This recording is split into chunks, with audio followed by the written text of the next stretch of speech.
All right. Can someone tell me if you're able to see the presentation screen?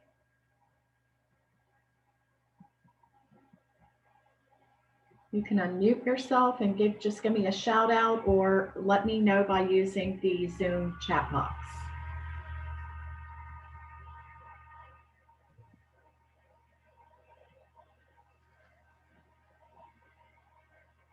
All right. Well, I'm going to assume that everybody can see this.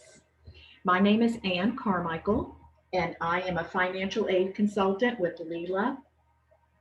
And my goal is to make sure that you all have all the resources you need to be able to complete the FAFSA and then, oh, I have a little message, and then help you through the student financial aid process. Thanks, Shelley. Now, as I'm sure your counselor has already told you, the Louisiana Department of Education asks that the class of 2021 submit the FAFSA as a requirement for graduation. And this simply ensures that your money is ready and waiting for you on your college campus when you're ready to begin.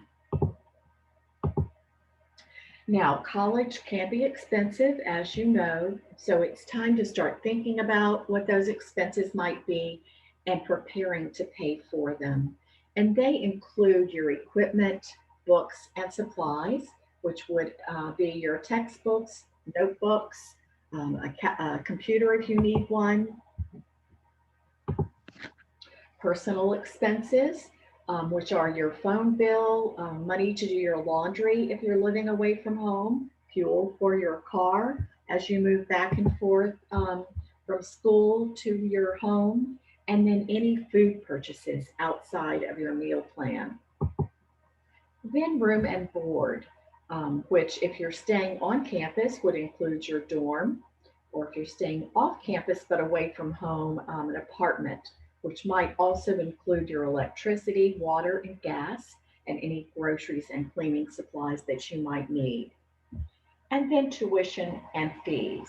Now, a lot of times as you're doing research um, on your particular colleges to find out what their costs are, they will just show your flat rate tuition. So keep in mind that there are other fees involved, and those could include parking, your library and technology fees, the athletic fees. Um, so make sure you are getting a good understanding of exactly how much your academic year is going to cost. But the good news is that financial aid is available from the U.S. Department of Education, the state of Louisiana, in the form of the TOPS scholarship, your college or career school, and then nonprofit and private organizations. And every year, the federal government provides more than $120 billion in student financial aid. And we just want to make sure that you all have your portion. Now, federal student aid includes the Pell Grant, the Federal Supplemental Education Opportunity Grant, the Teacher Educational Assistance for College and Higher Education Grant, the Iraq and Afghanistan Service Grant, Federal Work Study, and direct subsidized, unsubsidized, and plus loans. Now, it's good to remember that federal student aid grants are a form of that financial aid that does not have to be repaid. And as I mentioned, the Pell Grant is for undergraduates with financial need. FSEOGs are for undergraduates with exceptional financial need. Service grants are for students of military parents who died defending the country after 9/11. And then the TEACH grants are for students pursuing a teaching career. So if you met all of the criteria, it's possible that you could receive all of these grant monies. Now, Federal Work Study provides part-time jobs to help you pay for your college expenses. So when you tell the financial aid office that you're interested in federal work study, they're going to consider you for this program and they will begin to offer you jobs. Now, We encourage students to select yes, that you're interested in work study when you're completing your FAFSA, because you're not obligated to accept these jobs, but you can find out what's out there. And these jobs are great on your first professional resume. The earnings that you're making while working in a federal work study program should be used to pay for your college expenses. Now, just to talk a minute about student loans. Nobody wants to have to take out student loans, and I hope that you do not. However, if you do need student loans to complete your college career, they are a good investment. The subsidized direct loans are offered to you if you find yourself in a situation where you are financially needy. Now, no interest is charged on this type of loan until you graduate or cease to attend. Whereas with the direct unsubsidized loans, everyone is eligible for this type. However, you are going to see that interest on the loans is going to accrue while you're in school and then throughout the life of the loan. So there is a big difference between direct subsidized and unsubsidized loans, and you always want to accept the subsidized loan portion first. And you can remember this by telling yourself that the U in unsubsidized means that you always pay the interest. Now, if you are offered student loans, you want to accept the federal student loan portion first, because payments aren't due until you graduate or cease to attend. The interest rate is fixed at a lower rate and no credit check is required. And this loan is specifically in the student's name. Whereas with the private loans, most are going to require that you make payments while you're still in school. The interest rate is often much higher, and they almost always require a cosigner, which means you're going to a parent or another adult and asking them to become part of your loan and be responsible to pay it back if you do not. So, to dispel the myth, almost everyone is eligible for some type of federal student aid. And all federal student aid and most institutional and private aid is contingent upon completion of the free application for federal student aid, or the FAFSA. Now, it launched on October 1st, and it does so every year. Now, remember that you must submit a FAFSA every year that you're going to be in college. Student financial aid is awarded on a first come, first served basis. So you want to get your FAFSA submitted as soon as possible, because we've heard already over 1 million FAFSAs have been submitted for next academic year. Get to the head of the line while that money is still available, so you will be offered the maximum award that you're eligible to receive. And remember to pay close attention to the deadlines. You'll find that each college will have their priority financial aid deadline. The state of Louisiana, in the form of the TOPS scholarship, has a FAFSA completion deadline. And yes, the FAFSA can serve as your TOPS application. And then federal student aid has deadlines as well. Now, your counselor may also have a deadline, so check with her. Students and parents need to get all of their documents together before they begin the process. And if you do so, this should take no longer than 20 to 30 minutes to complete. Those documents include the student and parents' Social Security cards, the 2019 federal income tax returns of the student and parents if they filed, your W-2s, because there is information on this form that might not be printed on your tax return, and then bank statements and records of your investments, because you're going to be asked to list those balances as of the date you submit your FAFSA. Now, you want to begin by creating your Federal Student Aid ID, or the FSA ID, because this allows the student and his parent to identify themselves electronically when completing the FAFSA.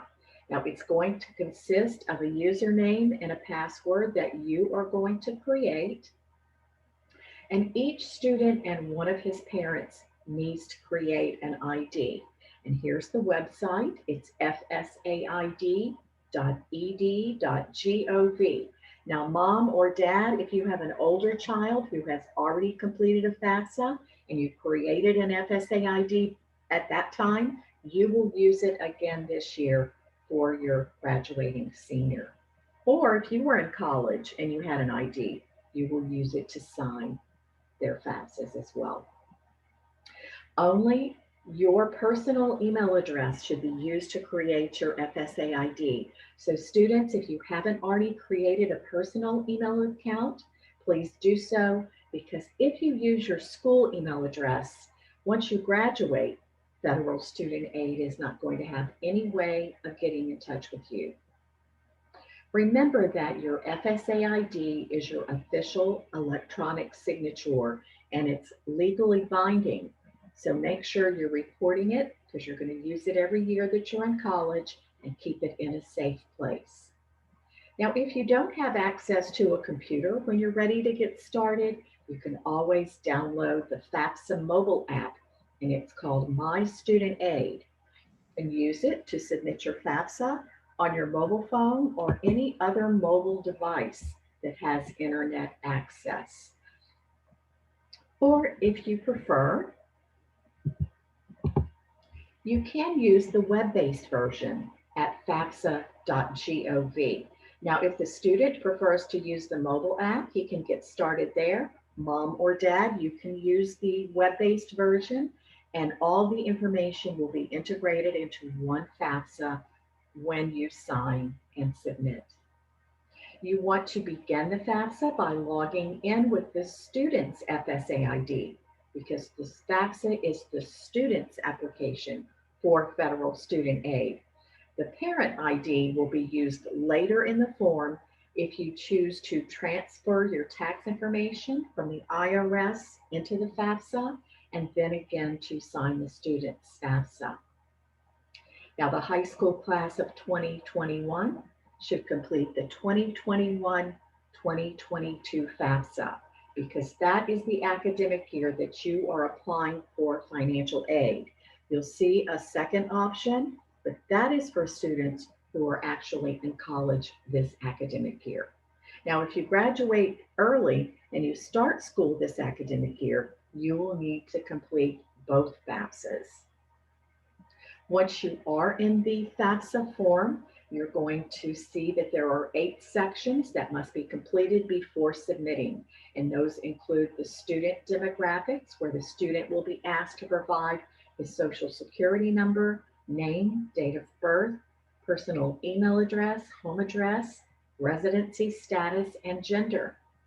The school selection, where you will report your high school's name, the colleges that you want your FAFSA data to be sent to, and your housing plans on each of those campuses.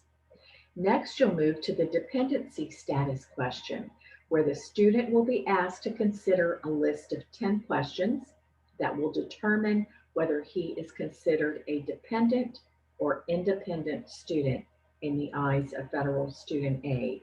You'll be asked to report the number of dependents living in the student's household and the parent's education. Now, some parents ask why their education level is being asked for, but remember, there could possibly be extra financial aid for first-generation college students. So mom and dad, please answer that question correctly. Now, once you complete the dependency status section, you're going to move over into the parent demographics, where parents will be asked to provide their social security numbers, their marital status, and their email addresses. Next, you'll move to the parent and student financials, where you will each be asked to report any working wages you received in 2019, any federal benefits that you receive, and you will list your savings and investment account balances. Then it's time to sign and submit the FAFSA. And once you do, you'll receive confirmation that you've done so. But as you move through the FAFSA, if you need clarification about a question, look over to the right-hand side and there'll be a question mark. Just click on that question mark for a more detailed description. Select hyperlinks that are provided to help you to better understand some of the financial aid terms that you might not be familiar with. You can request a FAFSA online chat or call Federal Student Aid or LELA's FAFSA helpline directly. Now for this session, I'm only going to cover the most commonly asked FAFSA questions.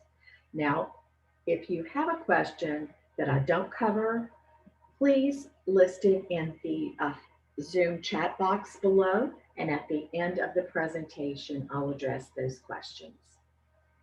Now, students must be either a citizen or eligible non-citizen to complete a FAFSA. Now, if you think you could be an eligible non-citizen, this is one of those hyperlinks. Click on the link and you'll get a better idea of that classification.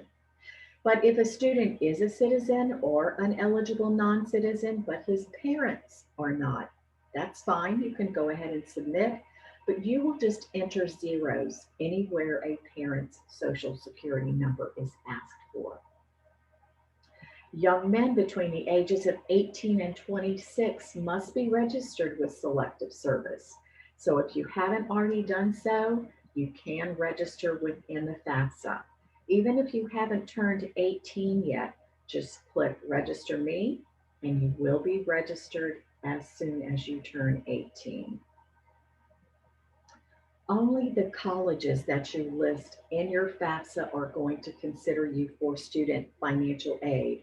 So they're not going to just send your personal and financial information out to every school around the country. You have to give them permission to do so. So you want to add all of the colleges that you're considering.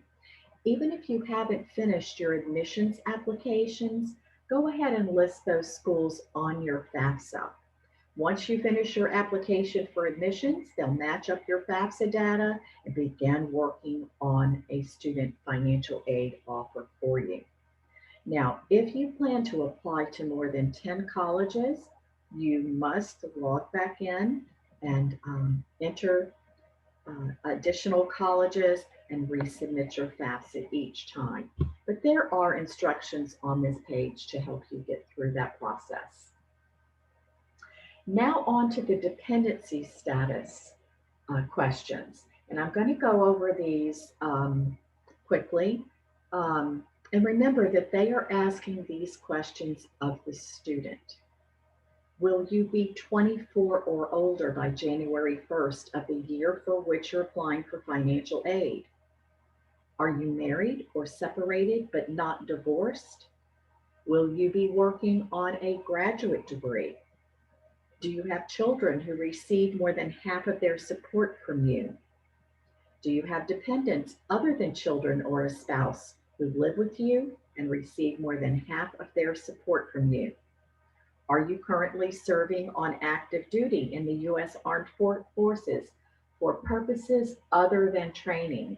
And to those of you who are going on to the military right after high school graduation, boot camp and basic training are considered training, so you would not be able to answer yes to that question. At any time since you turned 13, were both of your parents deceased? Were you in foster care, or were you a ward or dependent of the court? And to back up one question, are you a veteran of the U.S. Armed Forces? Are you an emancipated minor? Or are you in legal guardianship as determined by a court? Now, it's important to note that legal custody is not always considered legal guardianship. So make sure you have your legal documentation with you when you're answering that question. And then the last question, are you an unaccompanied youth who is homeless, or are you self-supporting and at risk of being homeless? Now, if the student can answer yes to just one of these questions and provide a legal document supporting that claim, They are considered an independent student for FAFSA purposes and will not be required to provide parental information. But all other students are considered dependent. Even if they live on their own and file their own taxes, they will still have to provide parental information. And the number one question that we're asked is, which parents do I report on my FAFSA? Now, the rule of thumb is that the parent or parents that you've lived with the longest in the past 12 months are those that you need to list on your FAFSA. So if you live with both of your biological parents, then you're going to want to list both of them. But if the parent that you lived with the longest in the past 12 months is either separated, divorced, or was never married, then you should list only that biological parent on your FAFSA. However, if that parent is now remarried, you must also include your step-parent.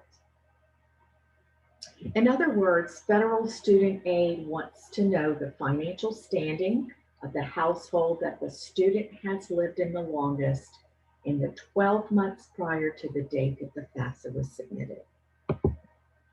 Now, if you are identified as a dependent student, but your parents refuse to provide their information on your FAFSA, you can submit by answering, "I'm unable to provide information about my parents," and then move past the parent section and go ahead and sign and submit your FAFSA as the student. But you must contact your school's financial aid office to discuss your situation. Because if you don't, you're only going to be considered for federal student loans. And we want everybody to be considered for the free grant money. So don't be shy about contacting them. They will help you to get through the process. And to make the FAFSA process more accurate and go a lot smoother, it's important to use the Internal Revenue Services data retrieval tool. This is where you will leave the FAFSA. You will be dropped into the IRS website, and you will grab your 2019 income tax return and enter every field that you see here exactly as it's printed on your tax return. Because the IRS wants to make sure that the person on their site is the person who filed that return. We've had instances where the tax preparer misspelled the taxpayer's name. You have to misspell it. Or you've moved since 2019's return was filed. You have to use that address exactly as printed. Now, if you do use this tool, you're going to find that the student's chances of being selected for verification by the financial aid office is going to be greatly diminished. You don't have to use it, but you almost always will have to contact the IRS, request a tax transcript, and have that sent to every college that you've listed on your FAFSA. So this just makes it go a little bit more smoothly. And then you're almost finished with your FAFSA, but it's very important that you review your student aid report before you submit. Now, this report shows every question that you were asked on your FAFSA and your answer to each of them.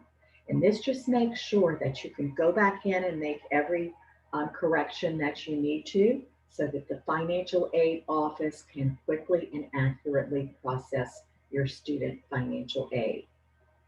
Now you're in the student and parent signature areas. You'll see that the student will provide his electronic signature, his FSA ID, and the parent will use his FSA ID to sign the FAFSA. Once you do, you will submit the form. And almost immediately, you will see a pop-up confirmation page. Now, although the student is going to receive an email from Federal Student Aid telling him that he successfully submitted the FAFSA, This is the only time you're going to see this much information. So please print the page or take a screenshot of it so that you can see the confirmation number, the date and time you submitted your FAFSA, the data release number, which allows you to ask the financial aid office to make changes on your behalf. You will find out what you need to do next to complete the process. You'll see a list of all of your colleges that you are sending your FAFSA data to, and you can see your financial aid estimates. Now, I'm going to stress the word estimate because these numbers are sent directly to your colleges. Just as a recommendation, the colleges will actually process your information and provide you with your student financial aid offer. It could be more than this, it could be less. Now, if you begin your FAFSA, but you have to save it and come back later, you will hear from Federal Student Aid that you haven't submitted it yet, and you have 45 days to submit. If you don't, you'll find that when you come back in on that 46th day, your FAFSA will most probably be wiped clean and you'll be starting again from the beginning. Now, if you do submit and you find out later that you would like to add a school, you want to change your contact information, or you want to make some changes that your college asked you to make, there are several ways to do that, but the easiest is to go back to FAFSA.gov, log in with the student's ID, make those changes, but each time you do, remember to sign and submit the FAFSA again. Once your FAFSA is fully processed, it is then shared with your colleges. At that time, each financial aid office will begin to identify any aid that they might have to offer you to go to their school. Now, if your family's financial situation has changed since 2019, and we know that this is going to happen all over the country, but especially in Louisiana with all of the storms we've had ripping through the state, please contact your financial aid counselor because they have the ability to offer you some additional assistance. But it is your responsibility to ask. Say your parents have had a reduction in income, or there have been some unexpected medical expenses that they've incurred. The financial aid office wants to know about that so that they can identify perhaps some additional money to help you finish that academic year. Because they're trying to determine the net price. In other words, the amount that you're going to have to come up with out of pocket to complete your academic year. They're going to take their cost of attendance at their college, subtract any grants or scholarships that you're eligible for, and that will equal your net price. So you can pay that in cash, or you can accept student loans to pay that balance. Each college will provide you with a financial aid offer, and it's going to show line itemed their cost of attendance, a scholarship here, a grant here, here's some work study money we can offer you, and here are some student loans to help you pay the difference if you need it. So read through each of your offers very carefully, respond to any requests that they might have of you so that they can quickly process your financial aid. And remember, you'll be getting an offer from each school that you list on your FAFSA. Now, some schools are waiting for you to finish your admissions applications, so be sure you're getting that done as soon as possible. Once you do decide which college you're going to attend, you want to accept their offer in this order: scholarships and grants, because this is gift aid that does not have to be repaid; federal work study, because you've earned this money and you don't have to pay it back; and then student loans, because this is borrowed money that must be repaid and with interest. Now, I know this has been a lot of information, so if you're thinking about your questions, we're going to talk about those at the end.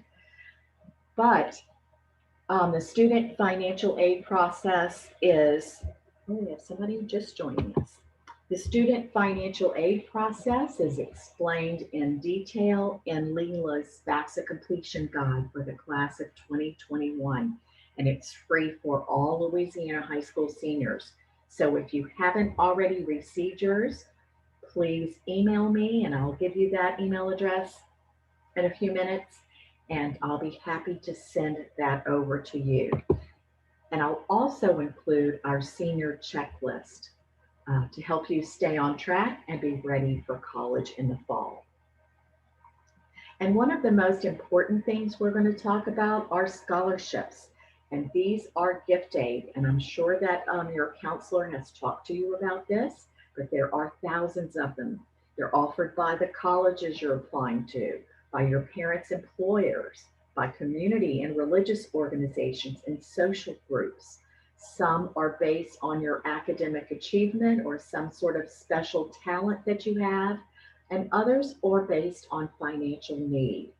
Some might cover the entire cost of your tuition, others might just be a one time award.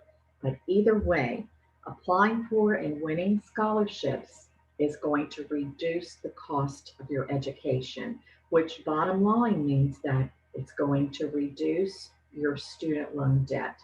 So talk to your counselor, talk to the financial aid office and your admissions recruiters about scholarships they know about. This year, Leela offers a $1,000 FAFSA completion scholarship for Louisiana high school students who have completed their FAFSA. Once you're in college, you can apply for our Choose Louisiana scholarship. It's a $1,000 award for students who stay in the state of Louisiana and go to a college here. Now, if you are going to a pricier college and you need additional monies to help you pay your expenses, Leela does administer a nonprofit education loan program. And you can find out about that on our website at leelachoice.org. So now we're at the end. It's time to ask your questions, and I'll be happy to answer those for you. You can drop them in the Zoom chat box, and I'm going to check that in just a minute. But before I do, I want to give you my contact information. This is Leela's FAFSA helpline. So if you need help completing your FAFSA, if you want me to stay on the line with you while you're doing so, or if you just want to call to ask a question, here's the number. If you want to email me, here's my email address. And let me check the chat box.